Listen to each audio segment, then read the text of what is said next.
So this is a large group of countries with many differences and so on. Colombia seems to be the most unequal among these countries today.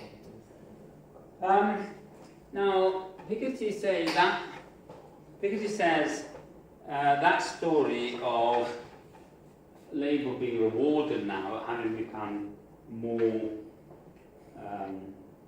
more powerful, having more political power, doesn't really quite convince him.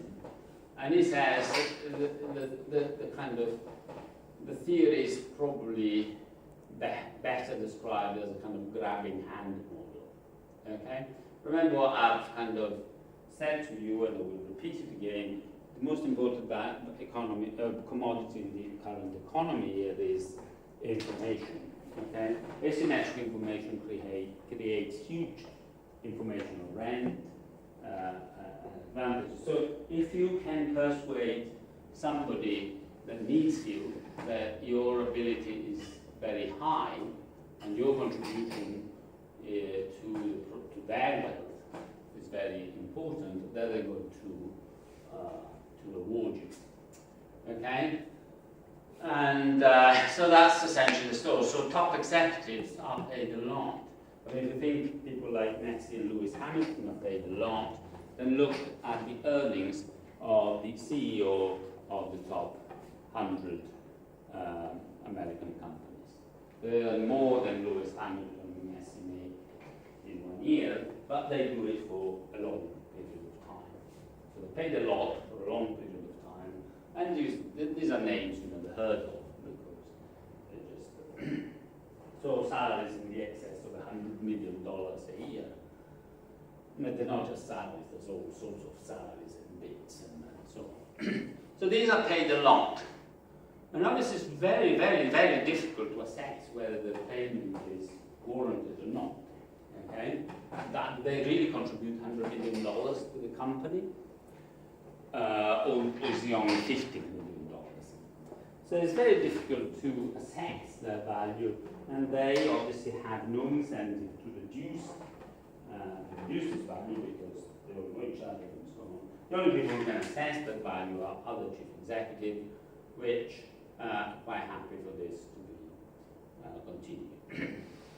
Okay? So in other words, when the people who set the pay, if I can write my own salary, I have no incentive to make it low. I just kind of write a big number and then double it and then treble it and so on. And is this, how can you do that? Well, at some point, if the tax rate is so high, then, says Piketty, then this process kind of stops. Because, you only get, in size example of here, the top tax rate in the United States between 32 and 1980, so quite recently, it's Ronald Reagan that started lowering it, was 82% for incomes over $1 million in this money, so relatively high incomes. In the United Kingdom, the top marginal tax rate on income from capital had reached, before Margaret Thatcher came to power, 98%. Okay? So you get £100 dividend and you get to keep £2 and the rest goes to the Treasury. So very high tax rates existed and did not seem to kind of wreck the economy, do anything certainly didn't. This is not particularly bad period for the US economy. You may argue that the period prior to Margaret Thatcher was a very bad period for the UK economy, but that wasn't due to the 98% tax rate. So other data on this, you can find it here. But the point is that, at this level of tax, if you start taxing Messi a lot, he's not going to become a worse football player. He's going to play exactly the same play he's playing. It's just going to make less money. Less net money. and so on. So more data here. This is an important point, which is the share of private wealth relative to national income. Now, why do we care about wealth? Well, we care about wealth for a variety of reasons. First of all, we want to understand, first of all, wealth is much less unequally distributed than income. Okay? So, the Gini concentration, the Gini index for wealth is much higher than it is for income. Then if you want to argue that there's been a change in inequality due to the relative importance of income and wealth, we want to understand the trend of wealth and how wealth is distributed. At the end of the day, what Piketty and some of his colleagues kind of argue is that there should be a shift in taxation from income to wealth. Okay? And although some of wealth is easily movable, some of them is not, and therefore becomes less distortionary to tax wealth. But we'll come to that. Okay, so these lines here are for all these countries here. This is the ratio of private wealth to national income. So this is all the aggregate wealth owned by private individuals. Okay, so this dot here, for example, this is a square. So this is Germany. It's not a dot, it's a triangle. This says that in 1975, the total wealth in private hands in Germany was about an equivalent of about 220% of the national income of Germany in the same year. Okay, and so on. So what we observe here, so this is Italy, and so there's increasing trend here, which I would attribute to the relative lower growth of national income, lower growth of GDP. So if wealth remains relatively constant or grows at a constant rate, then this ratio becomes higher.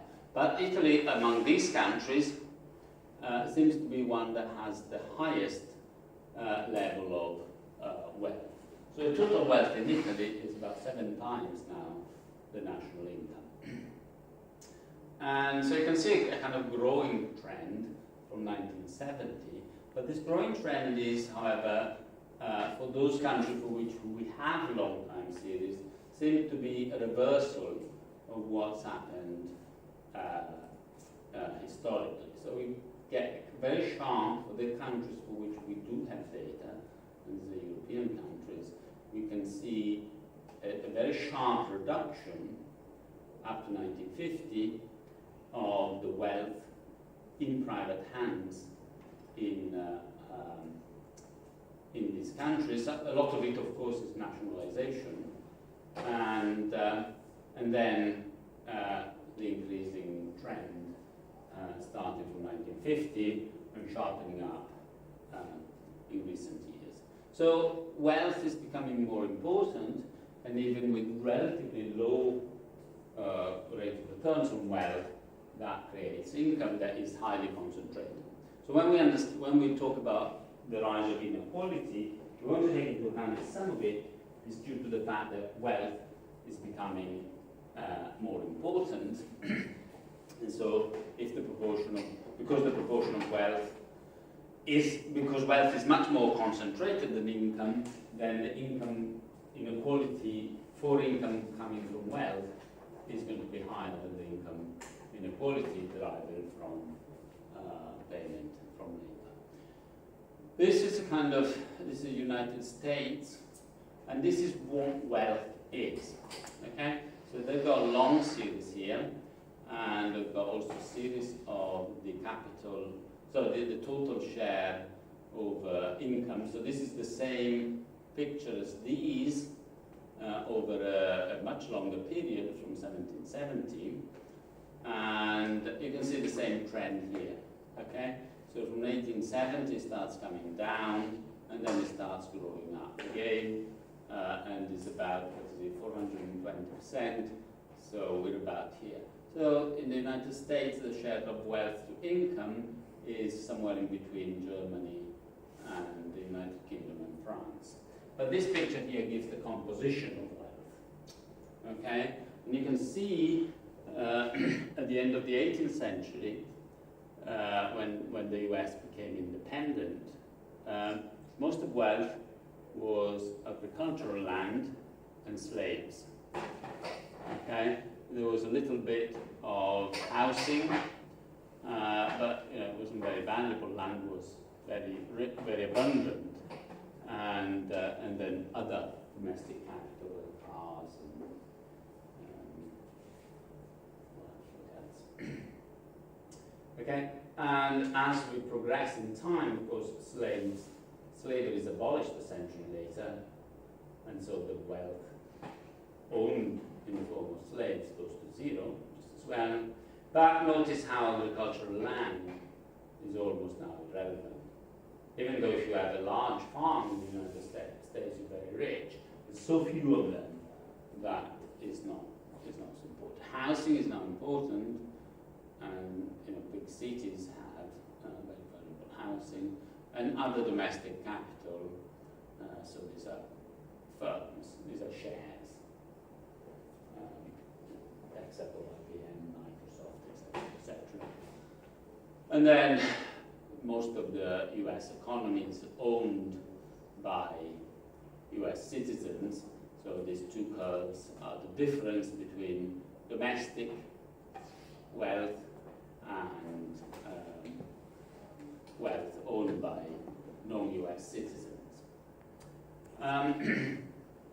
So that's kind of trend. So important changes in the total amount of wealth and important changes in the distribution, not the rewards of these different forms of wealth affect income. Now, one point, and that is going to affect the type of taxation that Piketty, Saez, Atkinson, and so on propose, is that a lot of wealth is inherited. So we're going back, to some extent, they're saying, we're going back to the great Gatsby world. I saw that last week. And they are rich, but do we really want them to be rich?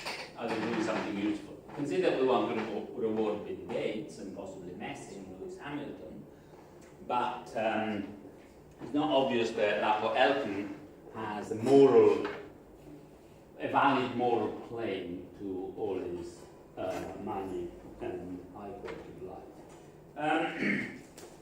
And the reason is because we think inherited wealth, or at least I think, I don't know what you think, I think inherited wealth shouldn't really, it's not deserved, you just happen to be lucky, and so we want to do that. Now, Piketty says, in theory, it's quite possible to have an increase in the total amount of wealth in private hands without an increase in inherited wealth. Okay? And the story is